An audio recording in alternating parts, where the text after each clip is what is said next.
اس time موجود ہیں جامعہ سلفیہ میں. ہم مولانا یاسین ظفر صاحب سے بات کریں گے کیونکہ یہ حافظ محمد اکرام اختر صاحب کے بڑے پیارے دوست بھی ہیں اور ان سے بڑا اچھا ان کا ٹائم گزرا ہے, تو آج ملاقات بھی ہوئی ہے, تو ہم ان سے بات کرتے ہیں. جی السلام علیکم سر. وعلیکم السلام. اچھا سر, حافظ محمد اکرام اختر جو میرے والد محترم بھی ہیں, آپ کا بڑا ان سے پیارا ٹائم گزرا ہے سر, تھوڑا سا کوئی یا ان کی یادیں کوئی گلدستہ. جی حافظ اکرام اختر صاحب میرے بڑے اچھے دوستوں میں بزرگوں میں تھے.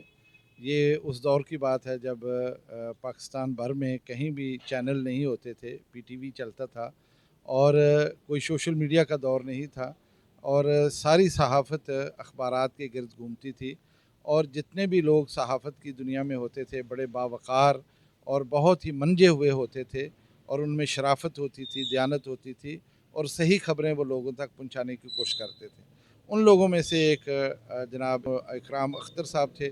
میرا ان کے ساتھ بڑا اچھا تعلق تھا. میں ان کے پاس آتا جاتا تھا, ان کا دفتر شہر میں ہوتا تھا, چائے وائے پلاتے تھے, بہت سارے مسائل پر ڈسکس ہوتی تھی, اور وہ ہماری رائے بھی لیتے اور ہماری رائے کو اہمیت بھی دیتے تھے.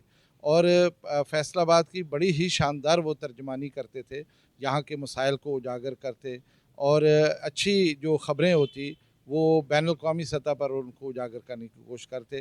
اللہ تعالیٰ انہیں غریق رحمت کرے. ایک بہت اچھا وقت گزار کے وہ اس دنیا سے گئے. جی جیسے انہوں نے کہا کہ حافظ اکرام اختر صاحب ایک بڑی مائنہ شخصیت تھی, اور انہوں نے بڑی بتائی کہ وہ اپنے دوستوں اور اپنے جیسے ڈاکٹر صاحب بتا رہے ہیں, وہ بیٹھتے تھے اور ان سے مشاورت کرتے تھے, اور ان کی مشاورت کے بعد جو چیزیں ہوتی تھیں وہ شہر کے لیے بھی وہ کرتے تھے, اور اس سے انہوں نے بڑی, اور ان کے ساتھ جو چیزیں تھیں یاد تھیں وہ انہوں نے ہمارے ساتھ شیئر کی. جی